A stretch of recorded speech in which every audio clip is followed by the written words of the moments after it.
Let them know. It's record on there. Yo, it's for branding purposes now, Court. Like, I see what's going on already. Let me do it that way. All right, we are now looking around me. Did you work out today, Knots? You gotta relax. What's good, y'all? You're surely here, DJ Knots, tapping in for another dynamic edition of the Pause for Pause podcast. Alongside my partner in crime. I know. I got it. I appreciate the checkup. The one and only. It's Will, y'all. Will of Thrill, professional shit talk extraordinaire, love of the people, the culture and everything about it. Yep. What up? What up, though? See how you act when the Jets win? Oh, let me get the button for you. Like, yo, come on. I'm the person that don't think they should win. I'm not chasing W's, bro. What are you chasing? Next year. Oh, man. This thing been booked. Yeah, hey, we was booked 4 weeks in. All right. I know where this is going to go. How are you feeling, though? Oh, I'm amazing, man. Yeah? Good. Family in the house. Let's go. Yeah. How do you wait? Before we get to them, let's acknowledge more family. Yeah. The third, Trey. Young Wilson. Yes. Young Wilson turned 16. How are you feeling about that? I'm good, man. It's just... you scared. No. You know what it is, man? And you get it now as you get older and you watch, like, your own kids grow up. Like, you think... I'm more thinking about my parents, like, damn, you was really watching me. Like, wow. Like, oh, you 10? Oh, you fit? Like, and when your parents is... They always tell you when you're younger, like, oh, man, it happened so fast. But, like, when you live in your life, you ain't thinking about it happening fast. Yeah. It's like, damn, I can't wait to get fucking 12. I can't wait to get 13. I can't wait to get 15. It's just now you realize, like, how quick... Because I could blink my eyes and be like, I remember, like, your mom finding out you were... Lean this way so they can see you. There you go. She was pregnant, and then us going to the doctor and finding out it was a boy. Like, I remember that like it wasn't that long ago. But clearly that was 17 years ago. Good math, because I would have definitely said 16. Yeah, it's just nuts, man. Like, so when I watch him and how he move around and turn into you. Man, nah, bro. He's he got a wild, he got a wild sense of humor. Yes, like even for me, I'd be like this. And this is me. I'm saying I'd be like this. That's funny, but it's so crazy to the point I'll be like, hey, yo, ease up, bro. Just hold on, not too much. Real quick though. Yeah, go. So wait. Let me finish my introduction. What are you doing? I know he's gonna do that. Jesus Christ! I'm nice. I really predicted this whole. I knew he was gonna do that shit. I saw it. At one point, let's go. Okay, family's here. Court's here. Yeah, okay. Marlon's here. And JP is here. Yeah. Appreciate y'all, fellas. I'm just here because my flight got canceled. Okay, Court. Go ahead with your question. I'm sorry. What's the first lesson of 16? Like, okay, this is what I gotta teach him now. Like, we gotta learn this now. It's kind of everything that's been embedded for the whole time they've been growing up. It's just wild. It's wild that everything you pour into them, they're not always gonna catch it right away. Yeah. So it's just when certain things you said and you see it being applied, you're like, oh, he was listening. Because in your mind, you think sometimes, I've been a kid before, bro. Yeah. You don't want to hear none of that. Push that mic a little bit to your right, because I see you comfortable right there. There you go. Yeah. So like when you a kid and you see your parents doing that, you're like, man, y'all know what y'all talking about. Or you think they not listening. Right. I mean, like, so like now that it's happening now, I'm just like, and I don't mean he's still a kid, bro. He's still gonna do stupid. But like there's certain stuff I see him apply, and I'm just like, oh, all right, you got that. Yeah. Like there's certain. You know when you see a kid out and about and they're not necessarily around you, and you see how they carry themselves and like with pride and they respect people. I'm like, oh, but you don't always see that because you just see him as that. Right. I'm gonna tell you what happened when he went to homecoming. Like he went to homecoming recently and he got suited and booted. I'm telling him like, yo, when you get out this car, like you're about to meet her parents. You never met them before. Like this passing you see them. I was like. You walk over to her father. You walk over to her mother. You introduce yourself. You shake his hand. You look in his eyes. You say, hey, my name is Mike. This is how you need to conduct yourself. Yes, Dad, I know. Cool. So when I see him jump out the car and walk over to him, shake his hand, look him in the eyes, say, how you doing, Mike? He listen. I'm just sitting there like, He listen. That's what's up. Like, that's the stuff you like. All right, so cool. You caught some of that. Was you a little nervous? Nigga, let's go. Of kid was nervous as hell. But he did it. He's like, man, I stuttered a little bit. I said, it don't matter. But you did it. Yeah, you did it. Don't matter. If he was too cool, Oh yeah. As a parent, I'd have been worried. Man, what? If that's my daughter, like, whoa, wait a I minute. said, bro, and to get him that off a tangent, like I was telling him, I was like, listen, I was like, that her parents have a little girl, so you can't even fathom what they thinking about. Yeah. I was like, you know what I mean? I was like, with all due respect, I was like, you a threat. Like, you a threat.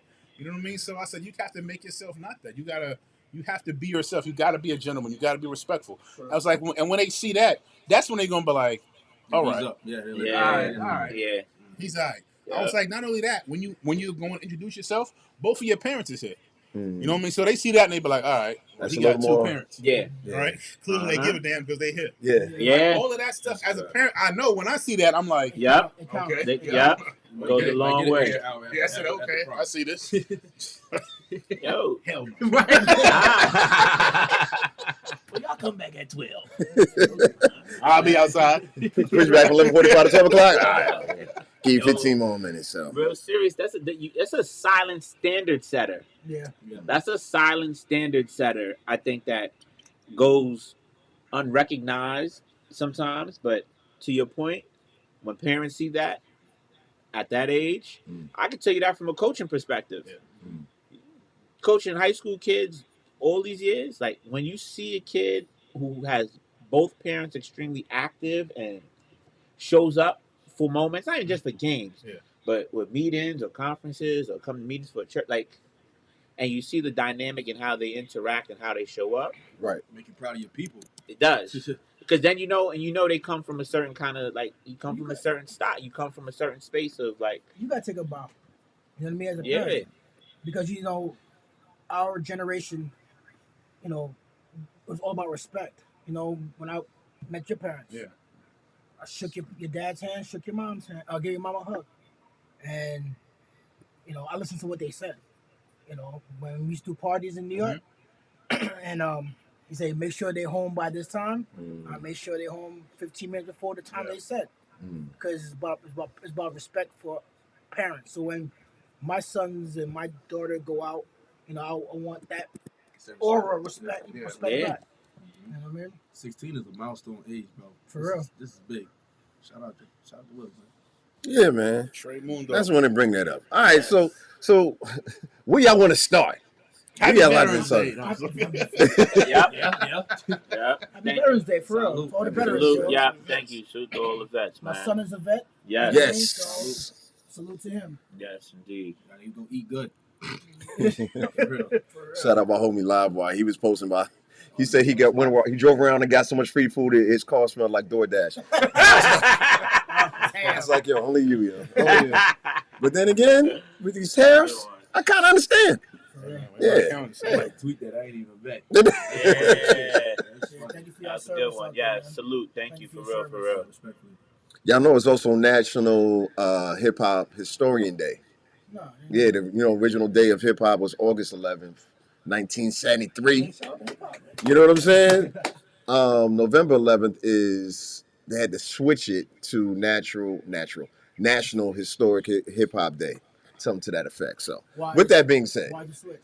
because they were beefing about what was the actual day that hip hop was created, and when everybody else said no, when we talking about It goes back to that Cool Herc shit. yeah, exactly. It's a crazy coincidence because I was scrolling through my camera roll and I look back around the time that around the same time we went to the hip hop museum. So hip hop, I don't know if that's just around this time where the energy just be there, the frequency be high for hip hop. No, it's November 11th. Yeah, it's a day. Yeah. I haven't been to that museum yet, so. I think that was just an exhibition, right? No, that was when they was traveling here to Atlanta. But Yeah. the brick and mortar. There we go. Talk about it, JP. The brick and mortar will be open very soon. It's next year, right? 2026. I was watching them, like, finish building, putting everything in there. Like, they had, I don't want to say if it was a soft opening, but they had a few events in the space, and it looks super dope. You think they have a trap section in there? They would. They would. They should. It says the fall of 2026 is They when it's would. going Yes. to be the grand opening. Yes. I want to know how they're gonna start it. Like, When you go from one expedition to the Yeah, that's gonna be dope. bro. It is. I'm because going to that's a big debate. You know what I mean regarding where it started. where it started. Yeah. You know what I mean? So Go ahead, Marlon. You're not, no, bro, you're never gonna listen. Depending on what borough you're from, you're never going against that. And that's what I love about it. Is like you're not going against it. Like you can't. Yeah, you're from the Bronx. You're gonna be like, nah, this is out in the Bronx. It started in the Bronx. Care what, it doesn't matter what you say. But the problem is that who started it in the Bronx? That's the $1 million question. Shit, who wouldn't want to have credit for that? I mean, you just know as melanated people, we should just take credit. Period, no matter what it is. We should. Regardless where we from. We should. I don't know what happened though. Go ahead. I ain't even cut you off. Regardless, are you from the islands or you're not? I am hip hop. Yeah, that's real. It's real. That goes to another segment. We can go there. Let's go. No, that's why we're here.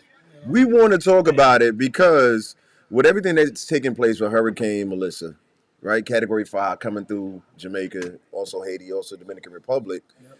And Marlon, you brought something to my attention because, I only have positivity on my timeline. Yeah. and little cheeks. Anyway, so that the Lost Boys.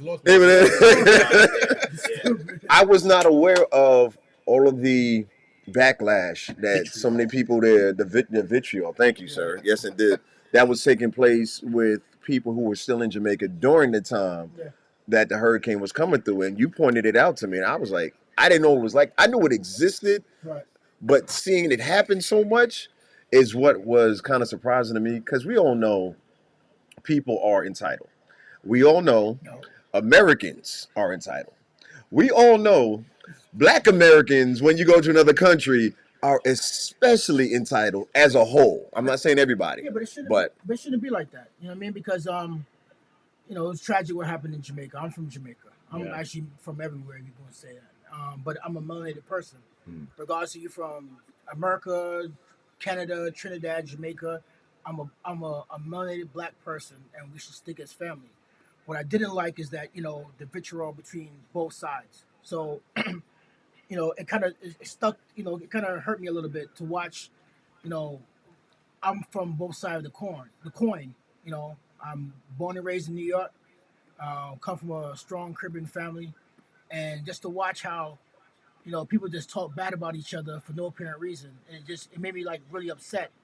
We're taken away from what happened tragically. This never nobody had a category 5, and you know what it is?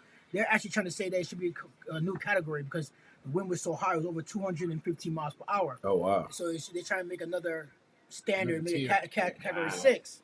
So to watch people, I understand. I've been through Gilbert, so I understand the effects of a hurricane. I've been through other tragedies like that. But to watch people that are dying, right now, my family was not as direct, but it was direct on my dad's side. I had a cousin that's in one part of the country that we haven't gotten contact with him, and I'm just hoping that everything is good because of communications, lack of getting places. But to watch the hate people are talking about, they only gave me this type of food. People putting their life for you. Yeah. You know what I mean? You're in a hotel and their families are not even at the hotel and they lose everything. So I took it personal. And I had a debate with somebody on social media. He was one of the guys that was talking about, F Jamaicans and da-da-da-da. I said, hold on. I grew up in an era where when Caribbean people and African people came to New York, Black Americans talking bad about them. African booty scratching, all this other stuff. And people forget about it. Then I have to check myself because I'm older. The people that are making these comments are younger people. Yeah. And they don't know the history. Like my dad used to say, you want to hide money, hide it in the book. Because nobody wants to go and do the legwork and research on, about our history as people, as Black people. So I took it very serious. And I was like, you know what? I'm going to stop saying anything bad about people on social media. I'm going to listen to what they said. I'm going to get them my personal opinion. And I'm going to say, listen, look at the facts here. I point them in the right direction. If I sit there and bash them, it's gonna make it worse. Back and forth is gonna make it worse. You know what I mean? So that's so that was the biggest issue. That's why I plug you on that. Say, have you seen what's going on? I know a lot of us are from the Caribbean or have ties to the Caribbean. And I would think that if it happened in Costa Rica or whatever, you take it personal as well. So this is more like people who are like who happen to be on an island, like at a resort or something like Correct. that, like at a hotel, and they're like, man, why am I getting this sparkling water ain't chilled? You know what I mean? Like that type of, I'm not trying to be funny, but yeah, essentially. I think the one clip that that Marlon sent me was they were upset about on a 5-star resort or 4.5-star, whatever. They were it doesn't. They were complaining about the prepackaged breakfast. It was like pastries instead of the normal. Bar. Yeah. A banana. Wait. Common sense would lead you to think that. You would think that. Yeah, In a category 5, but now meant to be 6 or whatever they want to say. Common sense is not common. Oh, we know that. Yeah. If common sense were common, the world would be a better place. Yeah. But it's not. And so I'm saying, you don't think that all these refrigerators, all this power, remember Jamaica's gone? Jamaica's a third world country still. Wait, so you think they're gonna just be able to power everything, keep everything together? Come on, man. Like let's be serious. For real. You have to try and put together something. Yeah. But what I did like to see after the hurricane passed on, people cleaning up. I saw that too. I saw a video. People were helping out. I saw these three females. They were staying at an Airbnb, and they said they were not leaving until they set up a GoFundMe for these people that was working there. That's what's up. And they helped cleaned up. They did everything what a person should do to help out. And they said, listen, they raised up almost $100,000 for them. I was like, damn. So there's people out there that do care. They do. It's just our people that don't care. They want to bash each other for no apparent reason. I think that's what goes viral. But my thing is this: why we have to go that way? You know. Nah, you're right. You know, I mean, what's the disdain? Why does Black Americans hate Caribbean and vice versa? Because it's on both sides of the fence. Why? What started it? Who's better than who? We're all one people. I just think it's just the nature of the game, and I don't think you're gonna stop that. And I don't think it's all of us because there are a majority on both sides that hate each other. Because I used to always get this thing like, man, why do people automatically like have this thing? And I think it comes from is everybody, and this is to anybody from anywhere, thinks that where they from is it. Yeah. Yeah. Like I think I believe I'm better. Like and it's not just from one side. I believe it's from both sides. Yeah. Like Americans think like, oh, I'm from here. Like I'm better. I got this. I'm better. And like people from let's say Africa, like I've had like not even I didn't want to say conversation, but I've gotten bashed. But like your education system is trash. I learned this when I was in the time, and the only thing I can say is good. Okay. Happy. Correct. Okay, I don't know if you think that's gonna make me feel away. I don't give a damn what you're talking about. I said because the reality is we both here. For real. You know, we both here. Like it's cool. I think identity politics has played a huge part in this. I think if we keep it all the way real, it's just the fact that all of us as melanated men and melanated people, to your point, Marlon, we are of the same. Mm-hmm.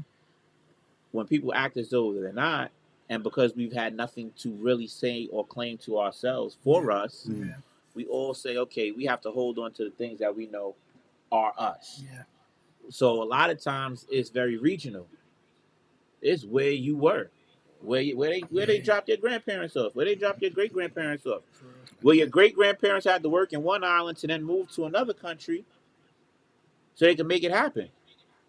Because there's a lot of yardies in Costa Rica and Panama who came to work because our grandparents had to leave Jamaica to come build this Panama Canal so that Americans and Europeans could get their goods from one place to the other, but use our labor. I wonder, why was that? Why did that take place? Slavery. I Next question. I just wanted to point that out there. Like, nah, you good, bro. That was it. That's it. A lot of times too, especially with social media, it's just hate flustered all through there. But a lot of times, I think with Americans, they're just not accustomed to natural disaster. I don't think they understand. They're like, I don't want to say desensitized because they just don't know the experience of it. I don't think they understand the severity of it. Like these people, I mean, you can other than like your Hurricane Katrinas, your heavy snow days, rainfall, that type thing. Most cities, most states are not seeing in America. are not seeing these natural disasters like this. You think that's what it is? I think there's enough national disaster. Go ahead. I think it's a majority of people who see like these earthquakes that being like Qatar and all these other countries and stuff. I've been seeing that coming up my whole life. Like that's what the news maximize all the time. It's like when you see these bombers and these natural disasters, these fires and all these stuff like that come in these third world countries. It's almost like you like, okay, it's like you expect like that to happen over there. Like, okay, yeah, that's over there. That type thing that happens over there. Yeah, that's the word. And we never been in no state of emergencies for real, where it's like we on top of our roof, where we gotta, you know everything burnt the fuck down, everything watered down. Like, so during the same week of Melissa, or a week after, look at the tragedy in the Philippines. They had a typhoon come through, and everybody's on their roof saying, this is normal for us. But I don't see on the news. I don't hear us talking about it. Regardless of what it is, they're melanated people also. Right. You understand? We should be sitting there helping them as well. There's nobody on the earth, I don't care where you're from, you know what I mean, that we should not be helping each other as just people. I think for me, I'm gonna go the biblical walk. You understand? I know that. Listen, I don't wake myself up every morning. It's impossible. You cannot say that, hey, Nas, wake up, or JP, wake up. It's impossible. This is what your whatever how you call your maker, your creator, your higher power, is what makes you be who you are today. You know what I mean? So for me, you know, like I said, I called my daughter's boyfriend. He's from the Philippines. I said, yo, bro, what can I do to help out? Is everything good with your family? He said everything's good. They're good though. They're good, yeah. But in other parts of the country, there's not. We talk Haiti. Look at Haiti had 20 people died when Melissa touched down. Nobody's not talking about that. Or Cuba got hit. Nobody's not talking about that. They're melanated people as well. Yes. What I'm saying is when, like JP said, you know, we're from New York. We always say that, hey, New York is the best thing since sliced bread. Which is facts. But then I go, but hold on. But when I go to other people's backyard, what I mean by that is I go to like Chicago and go to Florida and places like that. I give respect to their backyard. You know why? Do. Because when they come to my backyard, they want to give me respect as well. Facts. You know what? Because we're people. Right. Facts. You know what I mean? Yeah. So I mean, us people, us over here, we stopped looking at it from a humanity standpoint. We just looked at it from an optic standpoint. Like we just that's how it's always looked. That's how it's always been in that side of the water. To your point, bro, humanity don't pay. Optics do. Yeah. That when you just said that, that's the difference maker. Yeah. Humanity don't pay, optics do. Jeez, come on, Andre 4000. Wait a minute. Under gravel and rubble right now. Like that's it. Listen, there's people out there that they still can't find. Listen, the death toll has not been really tallied. And they'll never get an accurate number.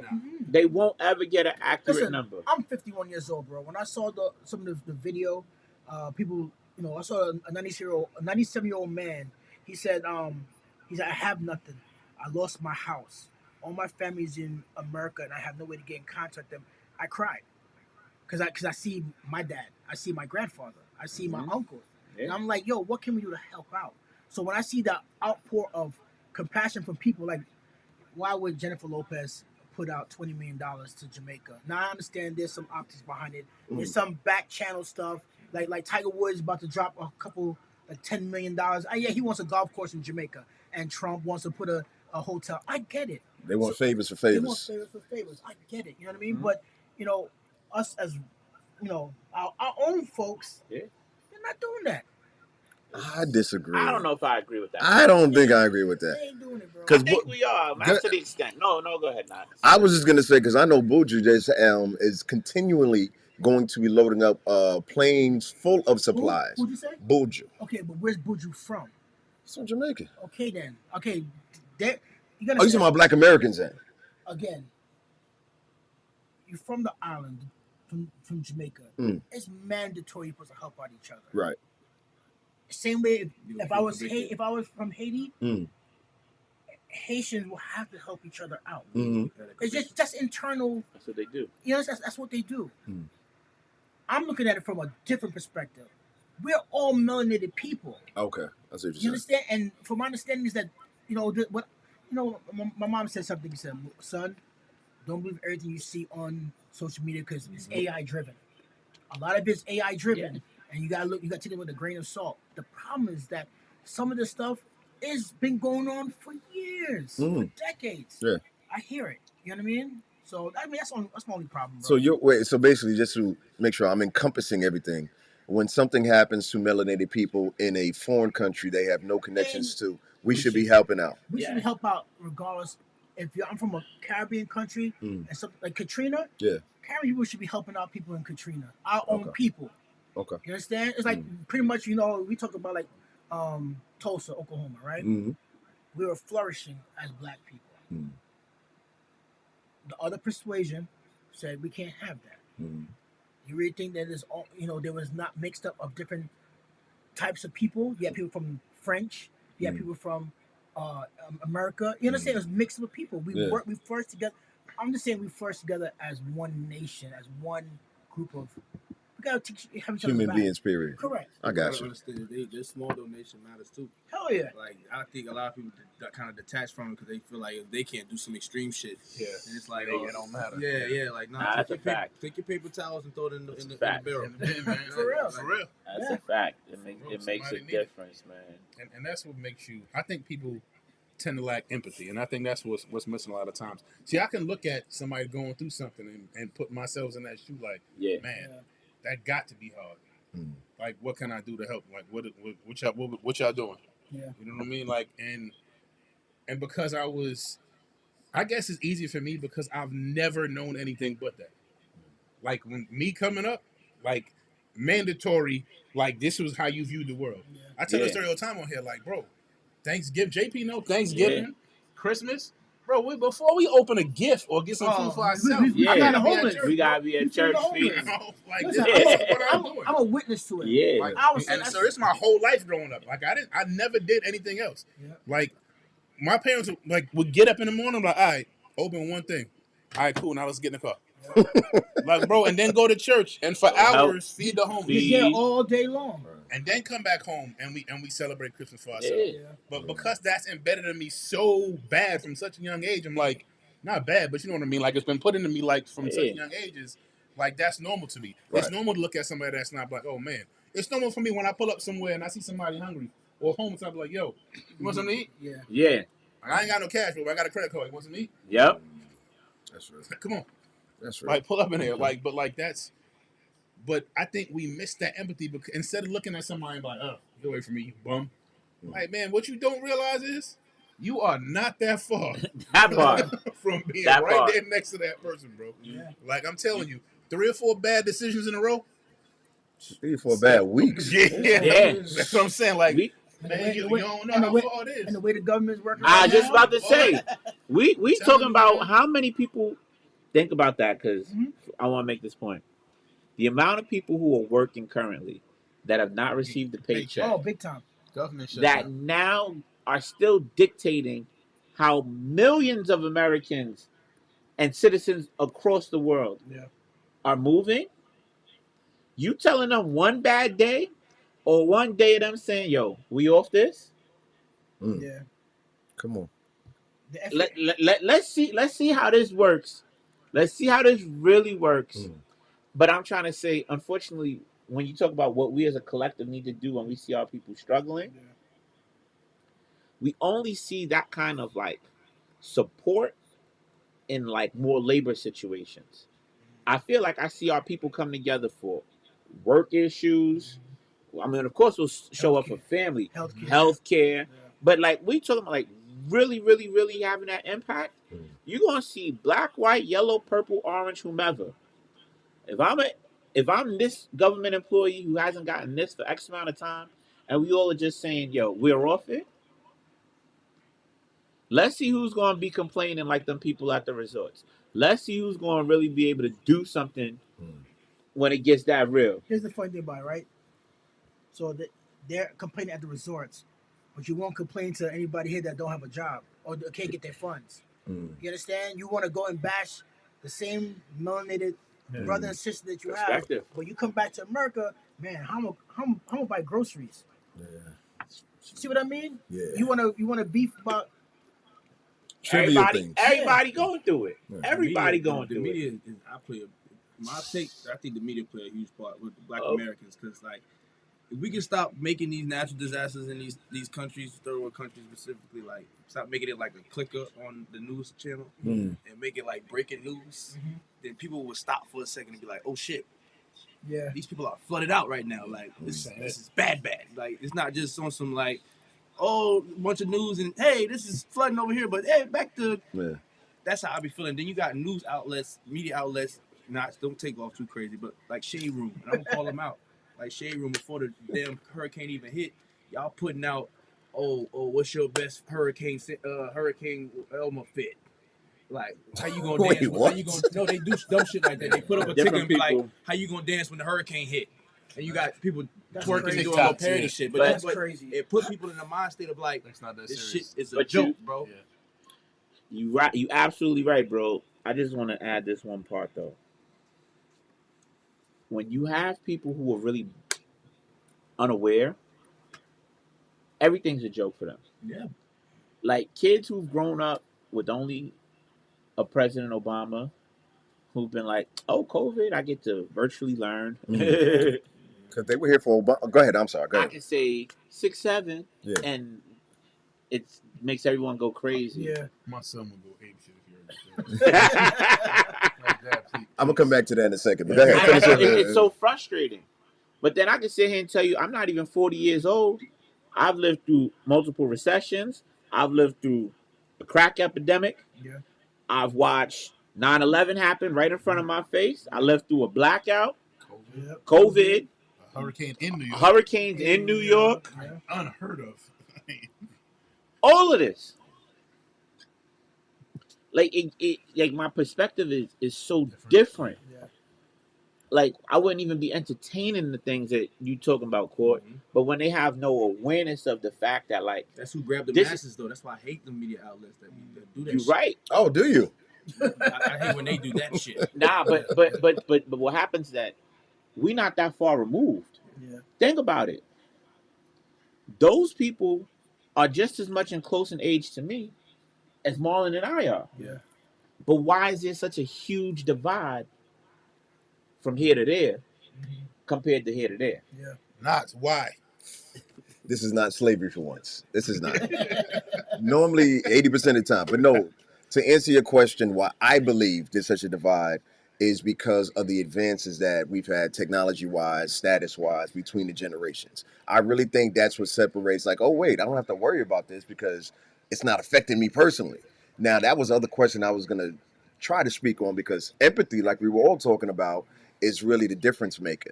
Why do we all need to go through something personally to see that it matters to anybody else? Yeah. And that's what matters. That should cross generational bounds no matter how old you are. I don't need to know what you went through to empathize and say, hey, I can see how messed up this was. Right. I think that's what the biggest detractor is from us. I hate saying come together, but just acknowledging what somebody else is going through. Yeah. Shout out to Jamaica, man. Yes, man. Everybody. And shout out to all our peoples. All, yes. One love. We'll be all right. No matter what. William, drive the boat. Straight into the water. Goodness gracious. Yikes. Damn. No, music right quick before we get there, because we the Rock and Roll Hall of Fame. Oh yeah, that was yeah. Rock and Roll Hall of Fame happened. I didn't watch it. Though, well, the I don't want to say the biggest. That's no, you can. Everybody else that happened. I can mention them. Go ahead. Right, you can go ahead. The one that stood out the most to me. Here you go. That's a nice safe way to say that. Outkast, the guy inducted into the Rock. Yeah. Yeah. And I'm watching it, and you know, immediately my mind starts going to all the random lists that we've had on the show. And I know one of them was like greatest hip hop groups of all time. You know what I mean? Like, and every time we go through it, I was like, so we just making this a 2-man group? And someone who do that, he's like, well, there's only one right answer. Which is? It's Outkast. Like, and this is a person who, if I ain't like, I'm a New York hip hop lover. I love all hip hop, but like, I definitely have a New York bias in myself. I'm telling. I know a Queens one too. Heavy Queens one.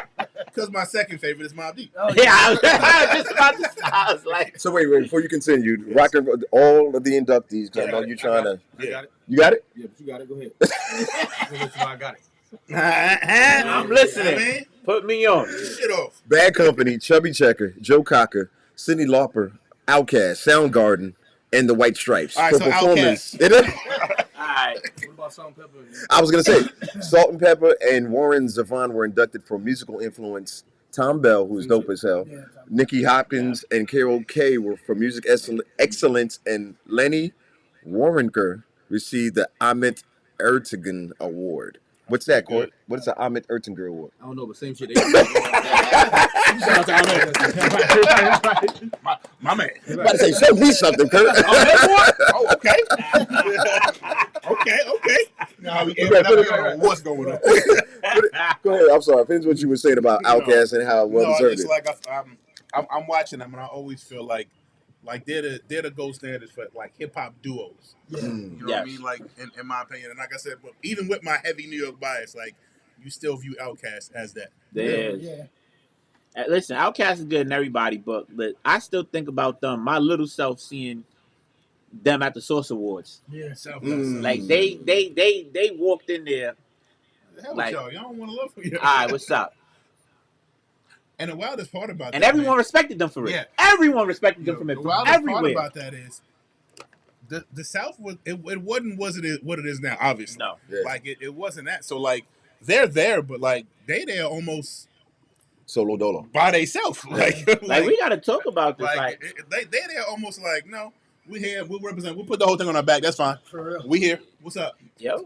So they was on an episode of Martin. I just want to say, Martin had. Listen, What's on the ball? Yeah. If we want just to, I just want to talk this real quick. As a huge Martin fan, but Martin had the '90s on lock, and them first 4 seasons are pivotal to everything. Yeah. We talking Biggie, Outkast, Salt and Pepper, Kid and Play, Snoop Dogg with Uncle Jerome, Tommy Hitman Hearns. So what I'm saying, like, just on a musical level. Oh, music. Okay, sorry. Yeah. On a musical level, to put Outkast at that time on the same platform as Biggie, Snoop, Salt and Pepper. That's crazy. I just want to give that proper perspective. Because you remember that time, it was more of a. I mean, unfortunately, the East Coast West Coast beat, all of that was a thing. It was a real thing. All that was happening. There was very little South talk, little to none, if I'm being honest. And the popular ones that were in New York at that time was we might get some Uncle Luke, and we never considered Miami the South. Not at all. Yeah, that was just booty shaking music. We ready to dance. Like, that was something else. It wasn't that. So like all of these like Outkast and Dungeon Family and people that was rapping from down there, even UGK in Texas, even though it's not the South, but like people from down there, they weren't necessarily getting the level of respect that I now know they deserved. Yeah. But they was getting played. Yeah, they was getting played. But you got to think that's a time where like there wasn't streaming services. There wasn't you was going online trying tapes. I was listening to tapes. And somebody might have sneak one from down there and be like, yo, here you go. Check this out. I ain't gonna lie to y'all. The first time what made me go research UGK is I heard him on Big Pimpin'. That's what made me go back and like, all right, well, what year was that? If Jay think they nice, Yeah. This was like 98. Yeah. Like if Jay think they nice, But you know, it was 99. Thank you. And they had been bubbling, clear, obviously in Texas for a decade before that happened. Yeah. Like so, for me as a New Yorker who was like, I'm not listening. New York at that time, especially on the hip hop level, 2000. Jeez, I'm sorry. Was so engulfed in itself. Yeah. Like we had so much going on that there was really no room for anybody outside to infiltrate this thing. Yeah, we had two moving parts. We had there was so many. It was I'm gonna give Arrested Development a little bit of credit. Come on. Thank Arrested you. Development Yeah. was getting heavy rotation on Kiss FM. Yeah. Like they were, and you know what it is though. But they weren't talking about being from the South. The South. No. Like we just was like, okay, this eclectic positive group, vibes, uplifting vibes. Yeah. They could rap. They was cool. Yeah. But they weren't like putting on for the city the way everybody else was. But they was getting heavy rotation. Well, to tell you, they was getting heavy rotation on top. But it was at that point in time. So what you saying? So let me show you a flip side to it. So I remember when I saw Beanie Man and what's his name? Not Bounty. Not Bounty. They had a collaboration with Beanie Man and Maya? Fugees? No, down south rapper. T.I. Yes. I heard it in New York. I was like, what is this? What kind of combination is this? It was crazy.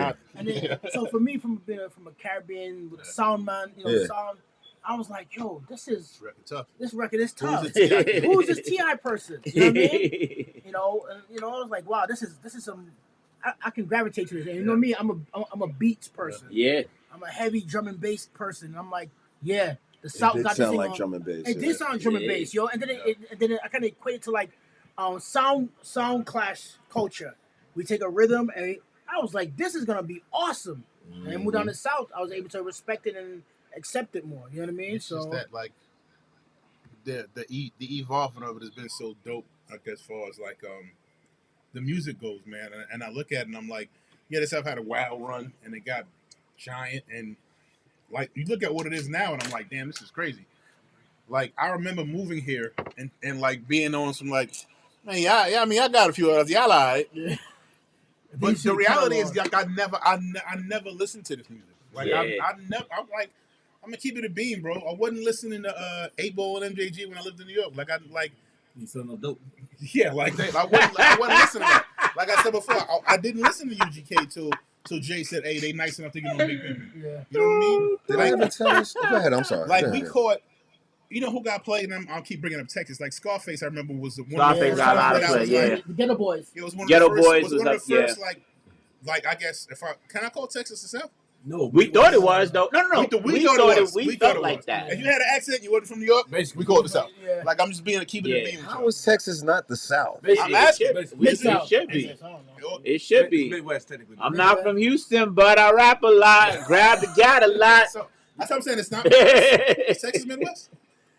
Texas is the South, bro. All right, so we're going to Texas. All right. Shout out to everybody in H-Town. I had a good time out there. Right, so I'm watching that. Oh yeah, they don't want to hear that. But so Scarface was the first rapper that was like, I remember like in New York, there people was like, nah, that dude can rap. I ain't gonna hold you, that motherfucker. Bro, cool. That's the thing, because at that time in hip hop, different from what it is now. Yes. Like you had to be nice. Yeah. And if you were not nice, you weren't gonna get respected. Are you suggesting that some of these rappers today are not nice? Hell yeah. Hell yeah. No, that's not. No, they're everywhere. I'm about to be like, that's universal. Listen, if we talking music right now, can we say it? It came to my knowledge. Can you say it? First of all, no, if I'm wrong, but I heard this a couple weeks ago. Okay. I want to say a couple weeks ago, they said this was the first time in like 40 years that they haven't had a hip hop song in the top 40. Mm-hmm. Wow. Yeah. Okay. Scary. Is it? Yeah. Yes. It's not a big deal. Yeah. How can we sit here and talk about the museum, the history, the significance of its foundation, and now 40. All of this, and you're not even in the top 40, and it's not a big deal, bro? It's not a big deal. They have changed. Well, the short answer, to not nerd everybody out, the criteria has changed. All yes, right, okay. That's the main thing as to why. Go ahead, Court. No. Well, just to keep it short. The criteria has changed, number one, but it's also the music, the fashion, the influencers influencing is still bigger than ever. But that dictates. But that's what Billboard looks at, without a doubt. No, I'm saying like in the writing. On the numbers. Oh no, like, that part has changed. Like that part. That's what I'm trying to figure out. Because isn't that like you still got to go according to what record labels? Paper? Yeah. We have to remember, and then I'm gonna let you go, Court. There's like 5 record labels, right? When they say they want to shift something and focus on something else, everybody follows that. All the radio stations. Billboard reports off of radio stations even more than they do streaming services. There's still 30. Damn, I sound like Ebro? Ah, shit. So the whole point of it is... Not bro. Chill out. So, but no, that's where all of that comes from. So that's why I was like, yo, no, don't do that. Don't do that. Go ahead, Court. I'm sorry. You got the beard. You ready? Go ahead, Court. Also, Outkast is doubling down, man. They also the 25th anniversary of Stankonia. Without a doubt. Yes, indeed. Yeah, they did a lot of things. They planted 25 trees in honor of it. They actually dropped a deluxe album with some bonus tracks on there, and it's a vinyl they just pressed for it. So, wait, Stankonia the project, or are you talking about for the studio? The studio. Yeah, I'm guessing. Okay, the 25th anniversary of Outkast Stankonia was celebrated on October 31st, 2025. That's a project. Yeah, project. Yeah. Okay. That was the project. I mean, it's both. So yeah. That means they're already what 30 years from rocking, bro. Come on. Southern Players. Yep. It about to be 30 years from Southern Players. Without a doubt.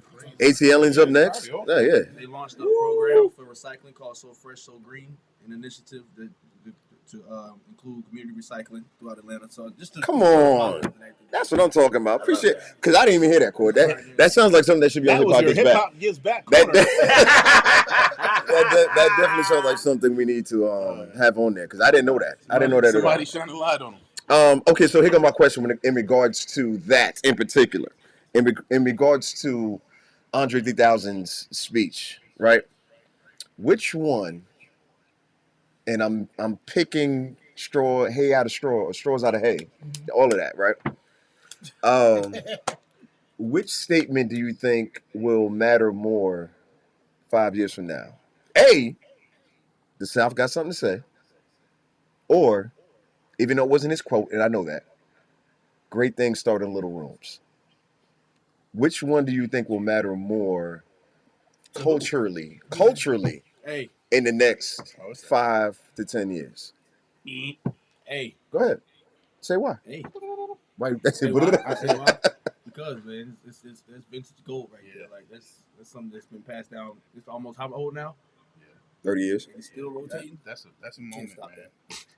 That's a moment. I mean, even though, like, just it's gonna be A for me because of where it was said and when it was said. Yeah, so it's gonna be that for me. Okay. Now, if I'm just breaking down the statement, I was just about to see, Will, you beat me to it. We shared a brain because I was just about to say. Good things happen in Little Room is way more of a statement. Yeah. I was gonna.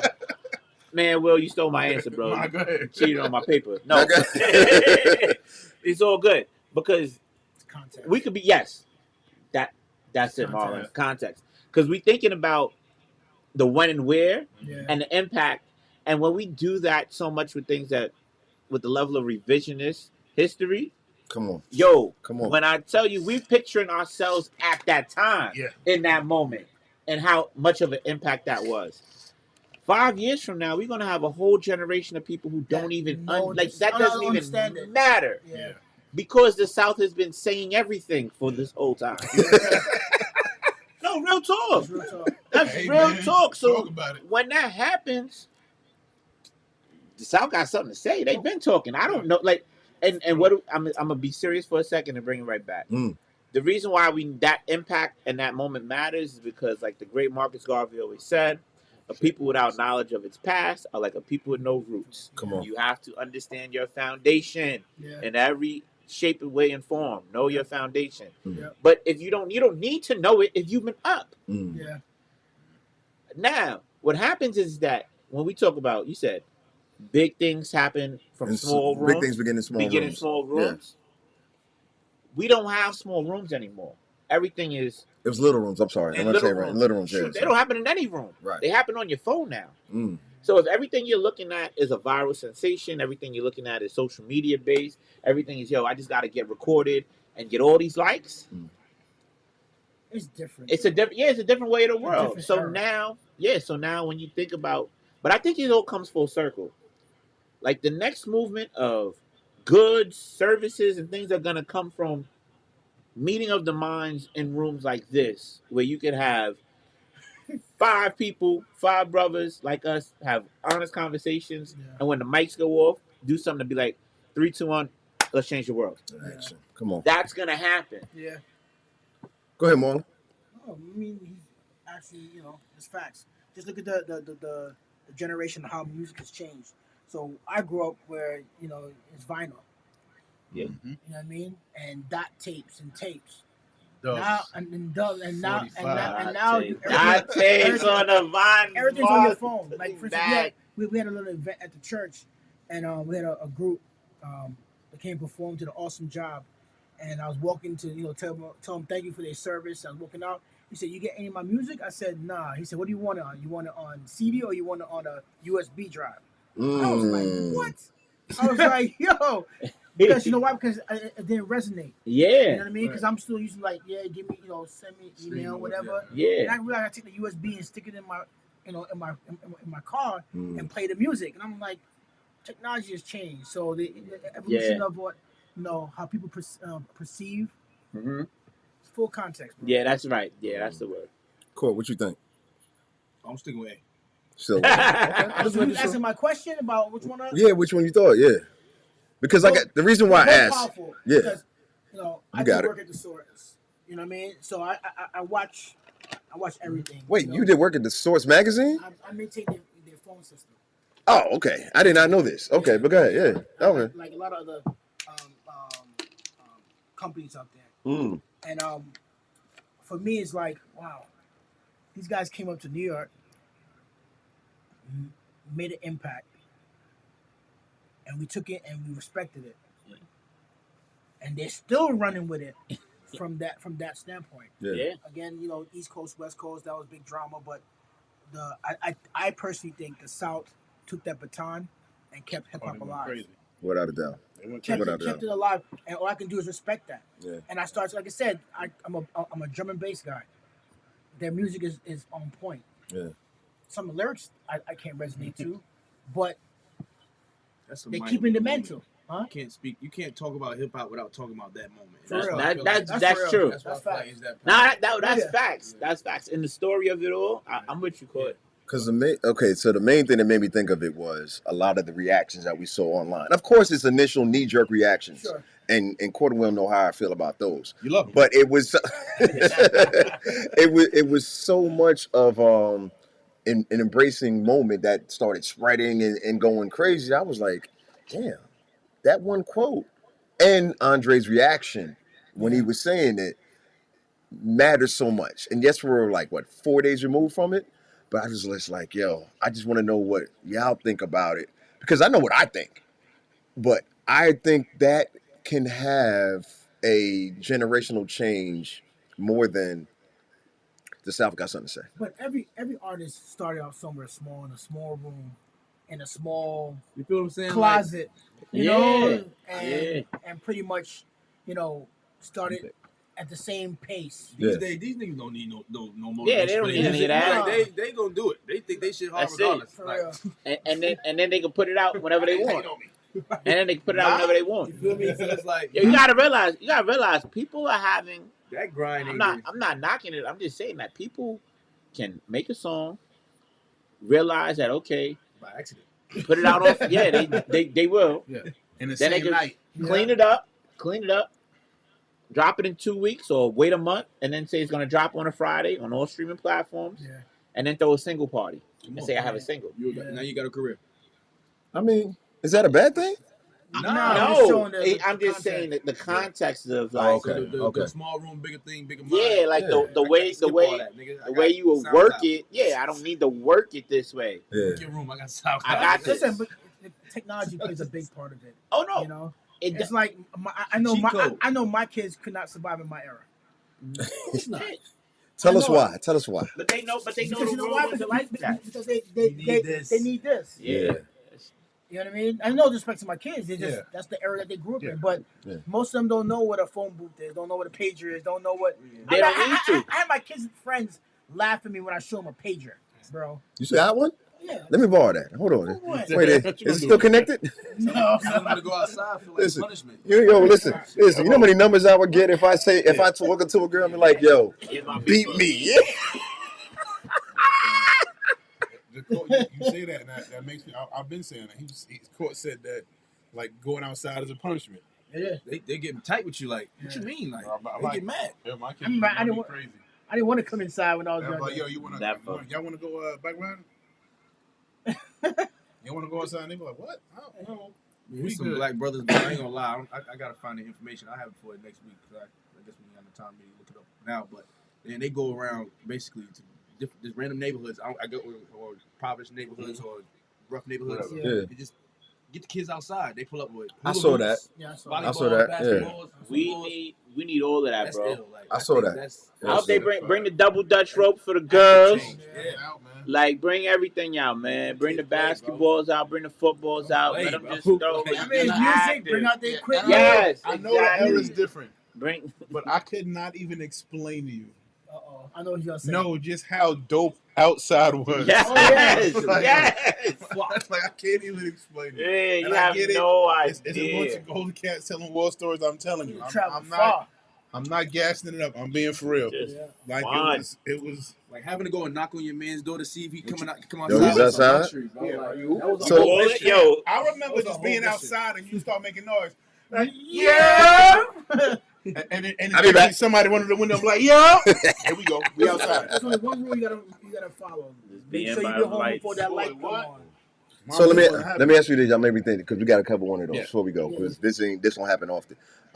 If you had to pick one movie that represented your childhood that you want to pass on to your kids, you got to pick one. I know we get pick 10 each. What one to you personally do you say, hey, this represents what my childhood was like the most? Who want to go first? Not my childhood. I don't know if it represents my childhood. I don't know that. Because I wasn't that, but I wasn't that, but like the era, like the Paid in Full era, like that particular movie, like again, I wasn't that, I wasn't any of those things. Wait, that's the one you would pick? Bro, I love that movie. I understand that, but what represents? Like I don't know. That's something like I'm thinking like everything that was made like not everything, but lots of that was made from my era that I watched that I liked. Yeah. It was like Juice wasn't my life. Like Paid in Full wasn't my life. Right. Like trying to think what was made like and was. I'll tell you what I think. I'll tell you what I think is for me. Even though, go ahead, JP. But just later on, will probably be like House Party. Okay. Yeah. Like for me and my boys, but instead of it just being like kid and play, it's like kid, play, groove, crush, like the whole crew. Everybody. That's a good answer. Just being like, alright, and that was more like, let's have fun, let's do this. Have fun, talking to the different girls and shit. Like, I guess it's probably the same thing because back home in New York, we do a lot of parties. Yeah. Me and my partners, you do a lot of parties at Trafalgar Square, Q Club, and it's pretty much a party, house party type of vibe. You know what I mean? Because then I can bring everybody involved. Like, yo, let's go and partake. House party's a great answer. House. Electric Boogaloo. No. Yo, you trying to play?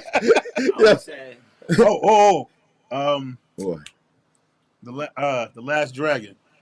The Last Dragon. The Last Dragon. Top 5 still, but what's That's the Last Dragon. That's Last Dragon. Yeah. Last Dragon was. See, I got so much because that's why it's hard to pick one. Yeah, that's what I'm saying. Like for me, going home in Jamaica, it'll be Countryman. Okay. You know what I mean? It talks about just a whole bunch of stuff that I witnessed growing up in Jamaica. Have you shown that to your kids? Nah, you know what they like? They like shatas. It's not. No. That's what they like, yo. Shatas. No. Shatas was old too. So, but seriously, like that's the one that resonates to you. See, the problem with that, for me, it's personal because I met the actor. Yep. You know what I mean? My kids. I never shown that movie before. Maybe you know what? Maybe I will show them. You need to. I don't think I've seen it. No, Countryman. I got another one too. You only get one. No, but it's tough. You had a good one though. I was gonna also say. You about to ruin it. Nah, right. I was also gonna say a movie like Brown Sugar. That's a good one. That's a very good one. Wait a minute. Time out. Now, childhood? No. Tell me why. Because here's the thing. Because they pushed back and they pushed all the way back. You're right. My bad. They telling a story of like when you first met someone at this young age, and y'all just vibed and y'all had this energy. That's fair. Here, so, yeah. So if you had to choose, between House Party and Brown Sugar, which one would you pick? How to Be a Player. He gave me everything I needed for today. Court, what you got? Oh, you want me to go first? Because it's my question, so I kind of have my answer ready. So I want to hear him. Yeah. Oh no, we're gonna hear. No, we're gonna hear. Different jam. A whole generation different. Okay, I guess Coach Carter. Okay. That's a good one. That whole basketball running the street dynamic. That was my thing. That makes sense. 1 foot in, 1 foot out. Yeah. I like it. Yeah. I like it. That's a what very do you good feel? Did you give us an answer, Will? No, that's a good. I'm sorry, I didn't mean to cut you off. I like how you said it. Very good. What's that? Lean on me. Yep. Lean on me is a good one. Yeah. Are you right, crack? You smoke crack, don't you? Smoke crack. Smoke crack, Sims. You know what it's do to you? Wait. So why did Lean on Me resonate and come to mind now? Because my school was like almost like that. Which is the sad You know what I part. mean? They was selling drugs. They was selling drugs in the basement just like in the movie, yo. They were doing mad stuff. That was a good one. All right, so here go mine. Coolie High. Oh, It's That's a little bit before. That's before. Yeah, it's a little bit I know you before. see the grades. Yeah. That's before Marlon. The Wood. Even though it took place on the West Coast. That makes sense. That makes the sense. Wood took place junior high, first day. That's a good one for me too. Come on, the Wood. The Wood. That's a good. The Wood was definitely represent that. That was definitely me. Awkward, trying to talk to girls, got the crush. You know, you got the bad influences. Yeah, we'll go grab her butt. No. That's a good one. All those bad influences, and then maturing later on. Go ahead, Mom. There's so many movies. I mean, I just said pick one. That's a good one. You only got so much time. That's what I'm saying. I think those are all good. Those are all good selections. You know what I'm saying? So, all right. So the next one, so we can get Will off the phone. You know that. Hey, I know that check in, boy. You know the next one. Knicks doing what Knicks got to do. Not gonna do it. A hard drop. Yo, I'm telling you this right now. Oh man. I don't want to be political, but if the Knicks win under Zoran, The crazy part is the rest of the country doesn't even know what you're talking about. That's the wild part. We understand it, but it's that serious. You want to get to it? Because we need to get to it before we get out of here. I'm driving. Yeah, I know. It's 10 o'clock, man. I know. you know where your children are. Real shit. Well, we meant to talk about this last week, Court. This was actually one of Court's questions, I believe. Free Sebastian Tilson. That's it. Oh, wait, that was not where I was going. All right, my bad. But shout out to Bash. Shout out Sebastian, without a doubt. Without a doubt. Oh, Listen. When he gets out, Free basket. Q, holla at the boy. Yeah. You know what I'm saying? This is what. Yeah.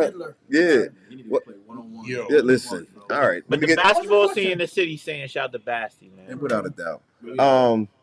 So here go a question for y'all, and we're gonna go in order of. Pick one. We're gonna go from wisdom to youth. So that means I'm going last. So, should men sacrifice happiness for family? Yep. Give me context. They have to. Go ahead, Will. Well, I mean, Should they? no, you asking Court that question. No, it was Court's question, wasn't it? What's the context? I'll make mine Give me quick. full context. So, go ahead. Yeah, that's a good. Go ahead. He said, "Mine take your full context." Okay, so from the video that we saw, that I think Court said it might have been Will. Either way. Yeah, from the Remember now? the interview, Yes. discussion that they had. Yes. Well, yeah. What's the context? Basically, Because the man was basically asking. They was asking, when is a man most happiest? Yeah. Yes. Most at peace or whatever. Most happy. And he was basically saying like, he knows like you notice everybody in the room kind of took a pause because it like we almost had to like think hard. What makes you happy? What it was because most That's of the what time the basis was. What makes you happy? We're constantly as men. We're constantly in a state of like to provide. You get what I'm saying? So Yeah. most of the time, our happiness is determined on other people's happiness. Get me? So it's like we'll never think to realize what makes us happy for ourselves. Yeah. So go ahead. You want to finish the context?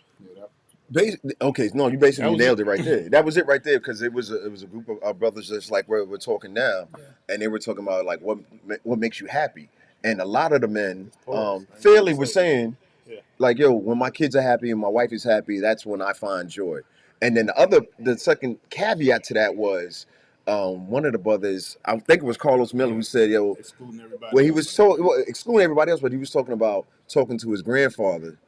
And then when his grandfather got to hear him say, yo, you made it possible for me, and he was able to show his appreciation to his grandfather. And that was like this first moment his grandfather actually had a chance to accept and say, damn, I mattered. I'm happy now. Let me ask you a question. Go ahead, Mo. Sacrifice happiness. Yeah. You can't be happy for somebody if you're not happy for yourself. Okay. It's like you can't love nobody else if you don't love yourself. So regardless of what it is, I understand the context. Like, you know, we as men we provide. I mean, Provide. and make sure that they're smiling. They got food on the table. They got a house. I understand that, but to me, I gotta be happy with myself in order to be able to provide this stuff. You know what I mean? Because I'm not happy with myself. How can I provide? Right. I'm gonna be such in despair. You will provide. You know what I mean? You find a way to that point. But to Court's point, I'm sorry to cut you off. You have do. to. But that was exactly what I was about to say. To Court's point, like, yeah, you're absolutely right. But I think this is something where two things can be true at the same time. Correct. You have to be happy. I know. You have to be happy and good with yourself. But what I also know too is that there's gonna be times where the world looks at you and says, "That doesn't matter right now. Correct. Are you gonna make it happen or not?" Right. So to Court's point, you're gonna do what you gotta do. Mm-hmm. And my thing is, I mean, as men, especially if we're leading the family, I feel like we are the ultimate sacrifice. I wouldn't want my wife to sacrifice her happiness for family. I wouldn't want my kids to do it.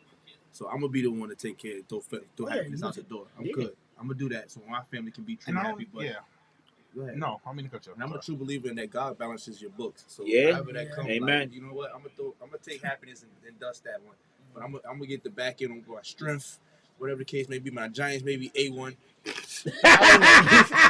Look, something God gonna find a way to balance your books. Your kids gonna be geniuses and turn out to be millionaires. Like you said, like Carlos Miller. Like you may raise you a Carlos Miller, become a top comedian, and be able to be paid back with that type of shit. on. Like so, as men, you gotta take that sacrifice, bro. It's on you. Who else you want to do it? So let me double down to what the conversation was. They said, do men have to wait for that, for lack of a better term, the payoff to have validation, to have that happiness? Really? Tell me why. You shouldn't wait though. You shouldn't. I was like, I don't know that there's a payoff. You know what I think it is?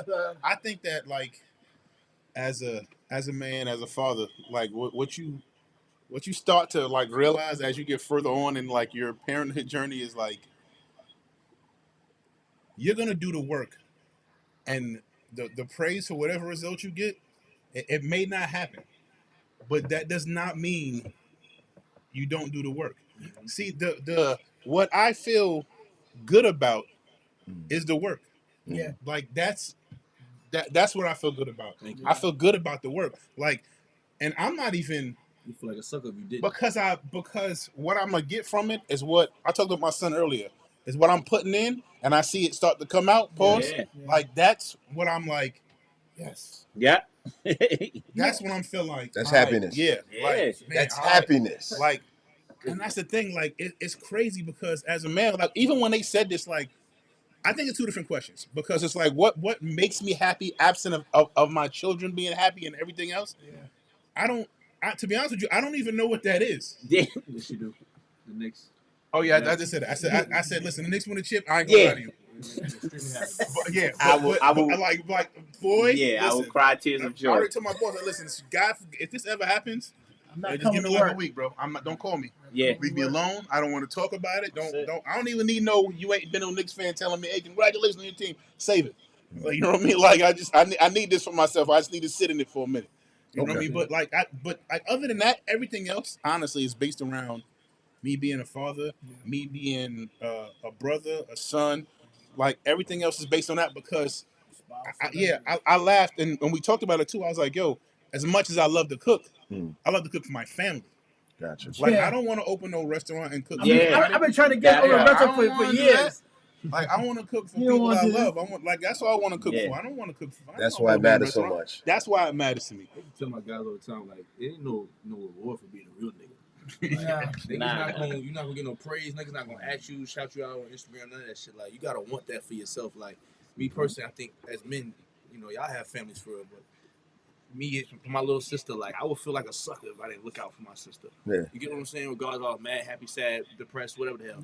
I do that shit, and I don't need her to be like, thanks, Court, I love you. I don't need none of that shit. It's like, for me, as a real person, somebody I say that, hey, I'm gonna look out for you, or as a leader of my family, like I'm going to have. I don't need that payback. I don't need somebody to turn back around and say, you know what? Thank you. I don't even need that. What? I'm not okay. I gotta do this. I'm gonna feel bad if I don't. I have a lot of good role models, men that I watched up close and far away. That I saw that I saw the actual the game plan. I saw the progression. I saw that they sacrificed for their family and they were happy. even though they come home and like, oh man, I can't stand my damn boss. That come with it. It's sacrifice. You know what I mean? Like I told my kid, I told my wife. I said, listen, if me and her ever divorced, everything is hers. I can say, yo, I'm taking everything with me. Nah, it's sacrifice as a man. I want mine to be all right. I want them to be okay. I want, if God forbid, if God takes me tonight, I want to make sure that everything I put in plan right now with insurance and everything else, they good. But to that point, I think all of us are in agreement here that these are things that just come with the assignment. Yeah. Like this is not. But I'm happy. We are. That's the thing. You know what it is. I'm happy to do it. You know what it is. I think we get the conversation convoluted a bit. Yeah. It's a miserable because dynamic. there are So when there are a lot of people who are miserable and who don't know who they are as men or aren't sure of themselves, there's a level of projection that now goes out, and that type of fodder is what gets grabbed up and consumed by all the websites, all these silly ass back and forth discussions of men do this one does that, percentages, or it's all stupid, and it's all set to dumb you down. All of this is put out there to dumb us down, to get us away from what it is that we know we are called for. As men, we understand we have a calling and a responsibility. And what it is that we have to know we own up to it. If we don't own up to it, and if we don't do it the way in which we were called to do it, things will not work out the way they're supposed to. But that doesn't mean we're not happy doing it. Like, we can accept the fact that this is what we're called to do. We can get frustrated at moments, but that doesn't mean it doesn't bring us joy or happiness to see that what it is that we've done and the fruits of said labor, time, energy. That's it, man. It's the fruits, like you said. I may not have it in a moment, but when I see my son listen to something I said, I catch it. When you do so much for your kid, and hey, Dad, thank you, I love you, like you, thank you for everything. Like you really made that happen. That's when you're gonna catch Knott's ass. When his daughter comes, like, thank you, Dad. Finished. He done. He feel like he hit 9 game women. It's over. That's it. He's done. Derek Jeter makes his single turn. Yeah, that's it. Eyes swell up. You know what I mean? Like, but that's in it. I don't appreciate you pointing that out. I might point out too. It's for Marlon. It's for Colt when he and his family and you too. Like, matter of fact, I put it even to it like you got parents. You got a little sister. Like when you do it for your family and the people you love, that's the victory for you. That's when you feel it the most. Marlon goes back to talk about like men you've seen. How you watch? It's crazy because now we're at the ages of those men we watched growing up. So now, like my understanding of it is so much more now. Like I told my sister, I said I'm at the age that I remember my father being when I was a little boy. And now that I'm at that age, I'm like, damn. Like you was really going through it. Like I thought you had it all together. But I'm a kid. I don't know that. I don't know what I know now that I'm at this age. Now I realize, you're thinking about taking care of your family, going to work. Meanwhile, bro, it wasn't talked about then, but your mental health wasn't all the way there. I know it wasn't. It can't be. My shit don't always be there. You know what I mean? Like, so, like, you going through all of those things. All of that time, you still managing your family. You have a wife. You're dealing with marriage. And anybody who's been married, marriage is like, is the hardest, most beautiful thing of all times. You know what I mean? Like, you doing all of these things at a time and you still trying to be a father to your children and be great at these things. I don't know that he's doing that when I'm a kid. And now that I'm this age, I'm looking at him like, damn, son. Holy smokes. And am I doing enough? Because you think about how they did it back then too, bro. I look and I'm like, man, that's a lot. I got a quick question. That's wild. Go ahead. While we here, and we got all great men in here. I really want to know, because I'll be confused. I'm going to be real with y'all. Like, as a man, I think I've been raised and I've been bred to, like, take ownership and take the blame. Like, take accountability. Like, anything, I don't give a fuck what it is in my life. Whatever the hell happens, I find a way to take accountability for the shit. Like, where do I go? Where's the blame at for me? And I take it out of most of the arguments. I, like, be like, you know what? It's my fault. And I take ownership. But now it's like, I ain't going to hold you. Like, it's getting to a point where it's like, now I'm not able to have discernment on whether or not, is it really my fault, or am I just taking ownership for this shit because I'm a man? And I don't like that for myself, because I feel like now I'm taking in poison. You get what I'm saying? It's like I want to be able to own some shit that I know for a fact that you've done. That's me. But now I'm getting to the point where I was taking fault for so much shit to where I'm not even knowing where to put the shit. I don't think it's always 100% fault on anything.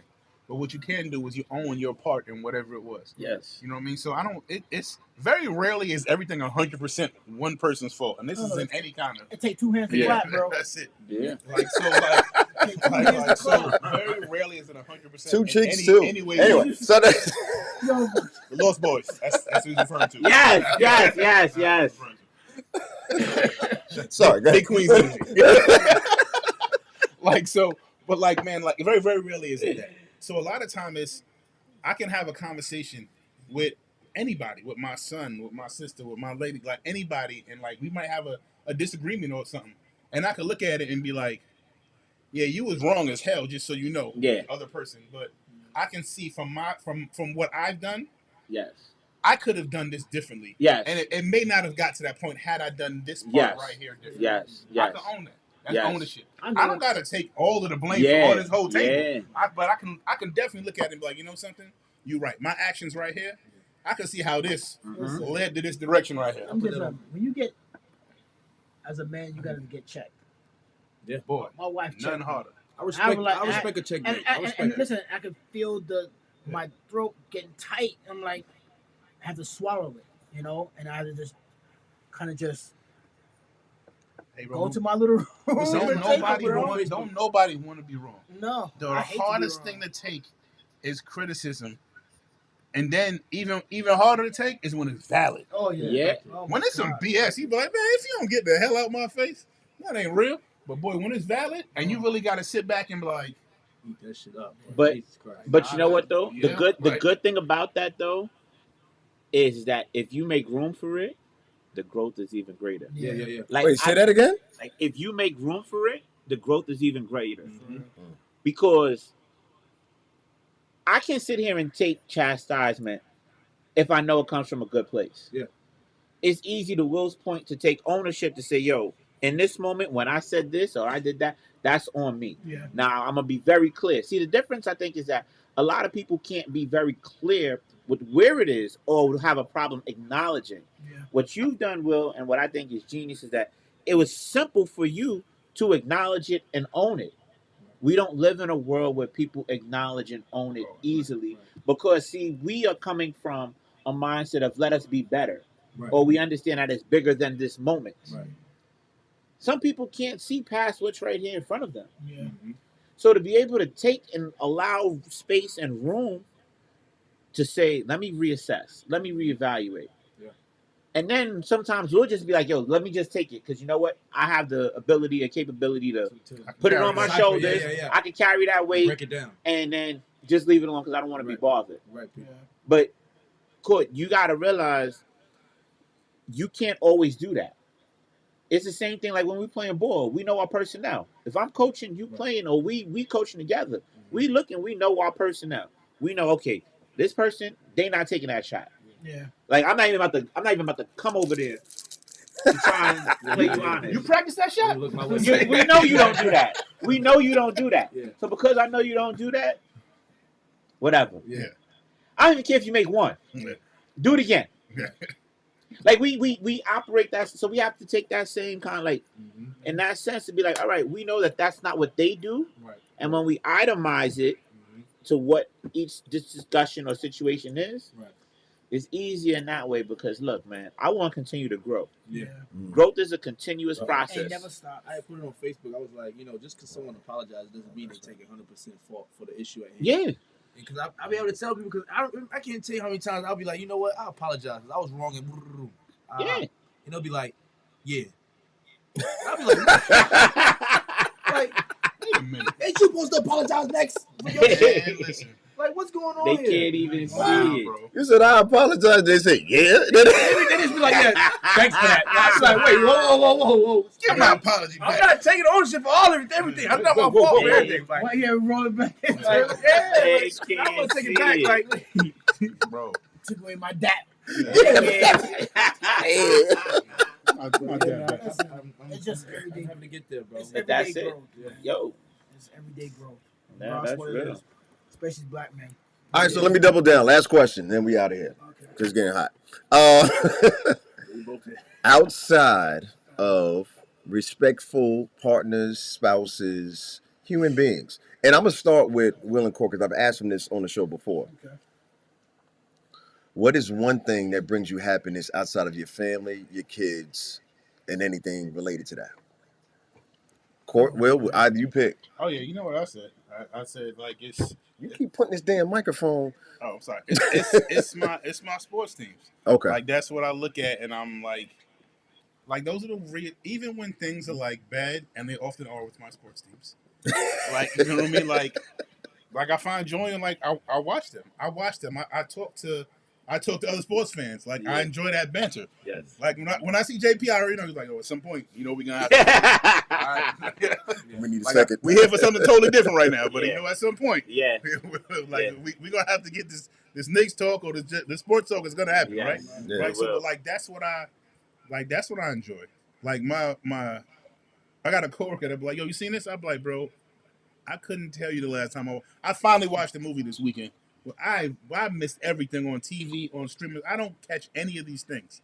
I literally watch sports and then I listen to sports talk on my phone. This is facts, y'all. Like I'm not.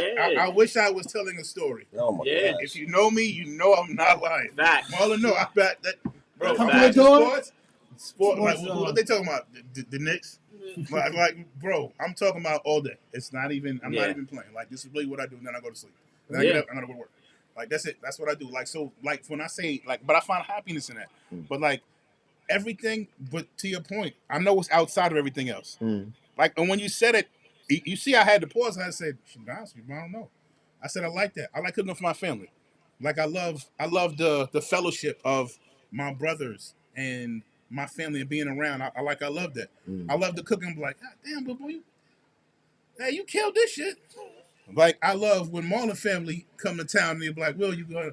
I think I'll make some soup. I love that his pops looked at me and was like, Yo, you gonna make spinach? I said, P, absolutely.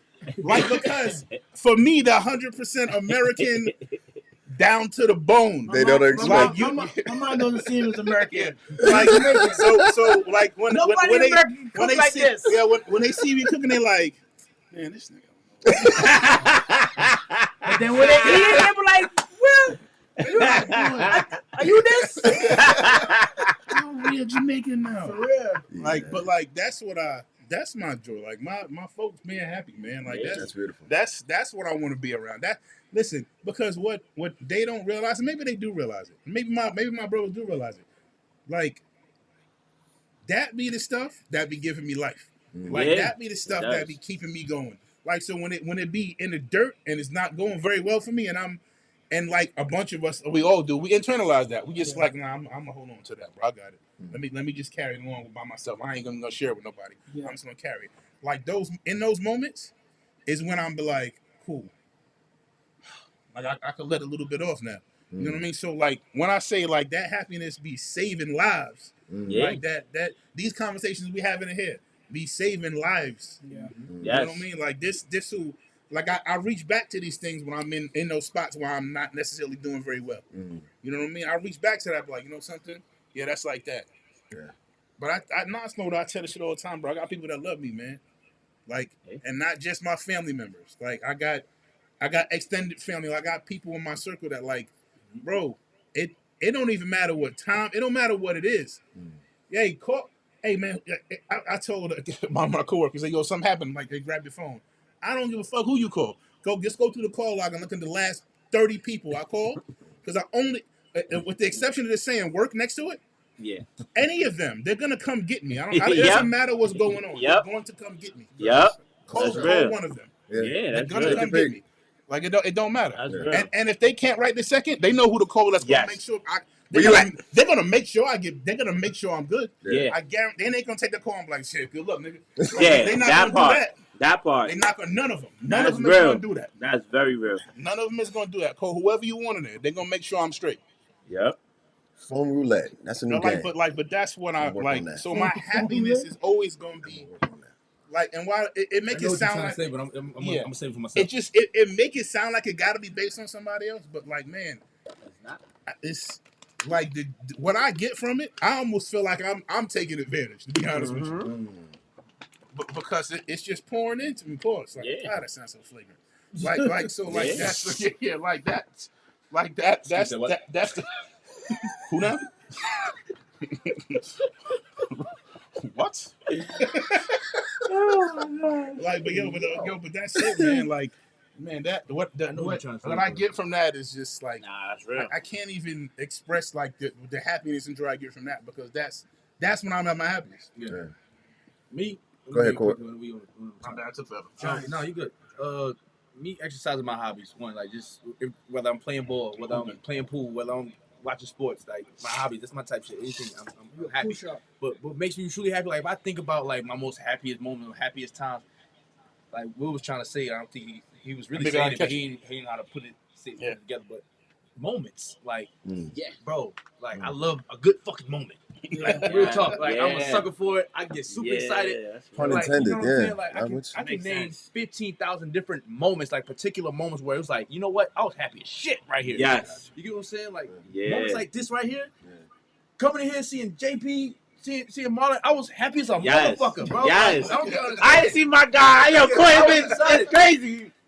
moments like this, like shit like that, like when it was time when we went out to crew with me and Will, and we was at the bar. That was a moment for me. Like when I went to the Giants game with my pops, like that's a fucking moment for me. I was happy as a motherfucker right there and there. You know what I'm saying? Yeah. So yeah, my makes happy outside of my family just like having moments, bro. Like, I love a good fucking moment. That's what's up. I'm gonna piggyback on that. So what made me happy is the memories of events or moments. My birthday, we celebrate birthday together at Rum Punch. Bro, I was finna say that one too. All my brothers, came down here and pretty much said, yo, and my lovely wife said we're gonna get a booth, and everybody know I don't drink. He don't even drink. And I'm gonna shout out Rum Punch Brunch. I'm gonna shout out Dre and all of them.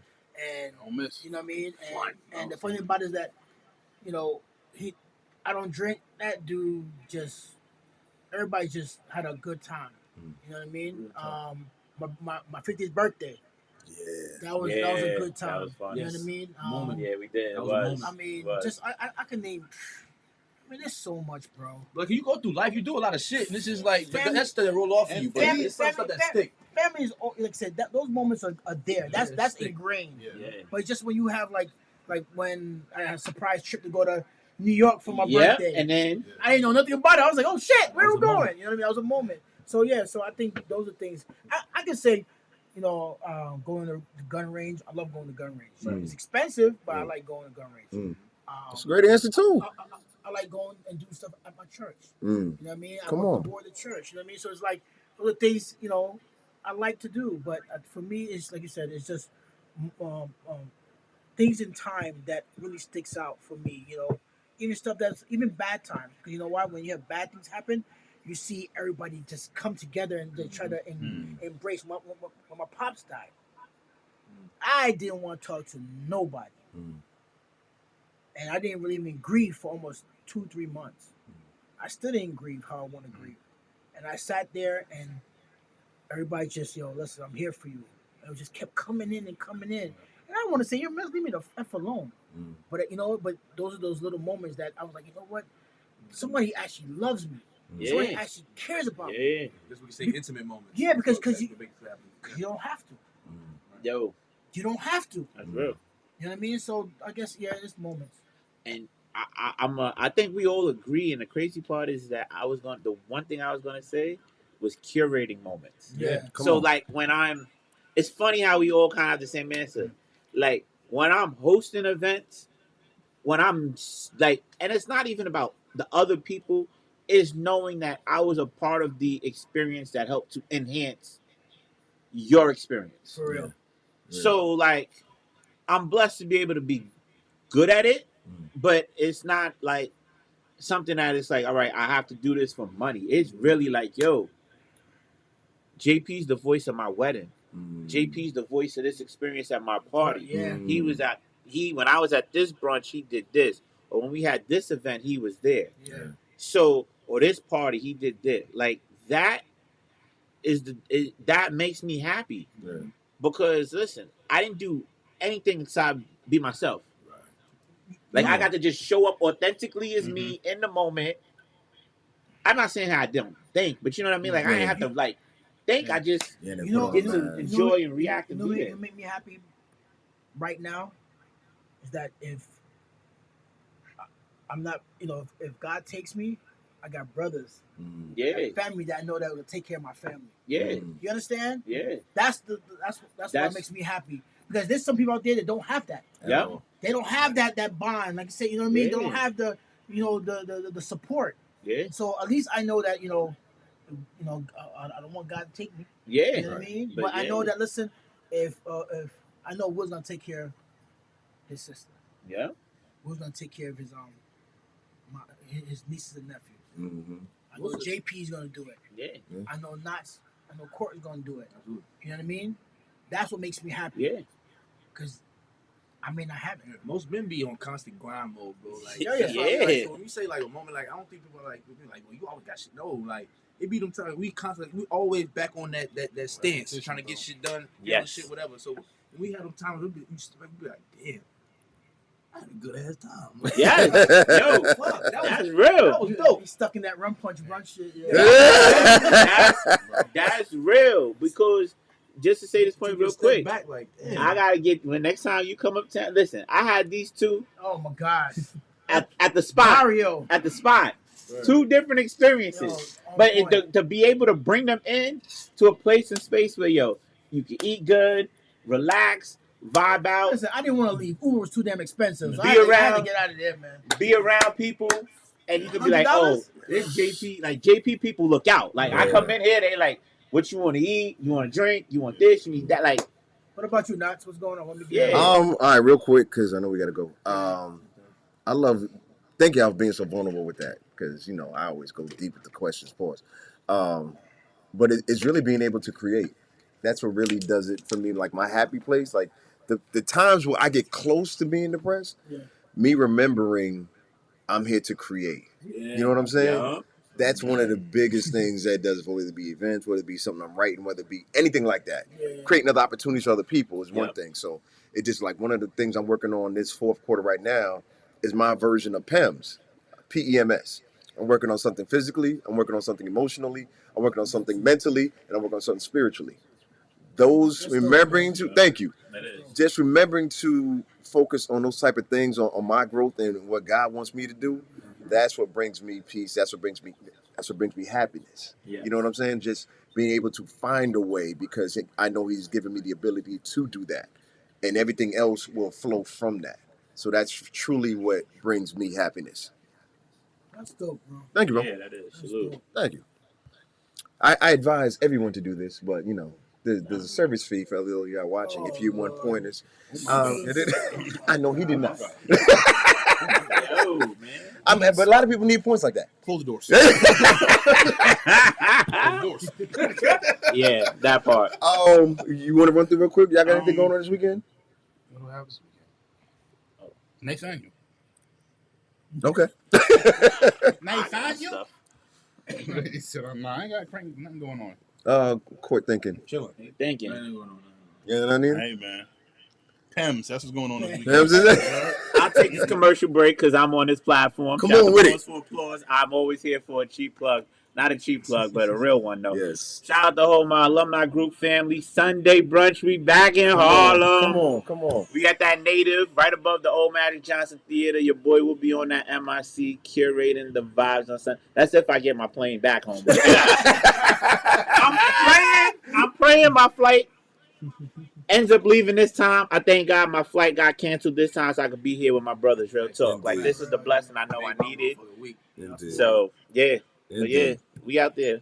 I appreciate you having something, because I know these two there. Marlon, what you got going on? House, bro. Family, church. That's pretty much it, bro. All of the above. Word. You know what I mean? Just try to keep a focus, focused mind, clear mind. Yeah. Yes. Focus on the big picture.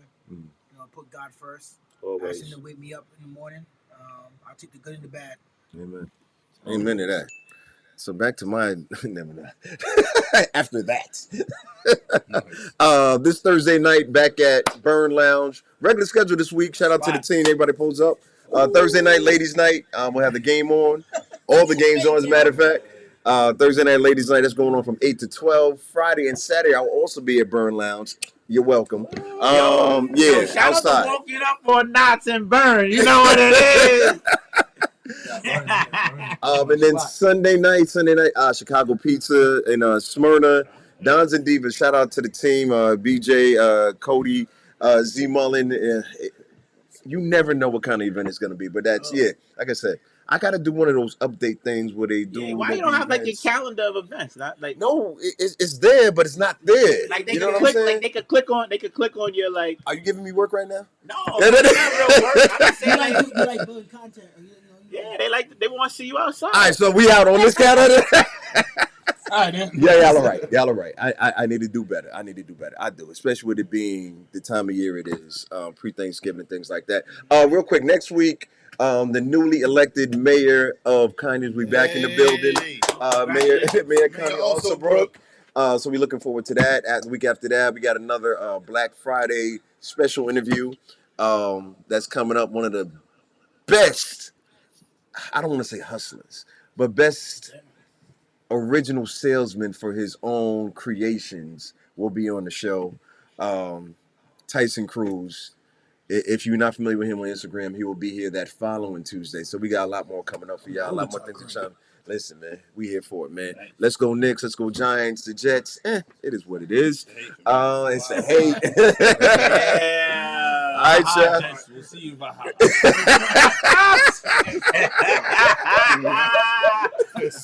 The Jets land is unruly. It is crazy. Shout out to the homie Mickey Fax's new album that just dropped. All one and more, I believe is the name. I'm messing it up, but yeah, shout out to Mickey Fax, our own team right there. Shout out Animal House, as always, man. But yeah, y'all ready? On 3. 3, 2, 1. You're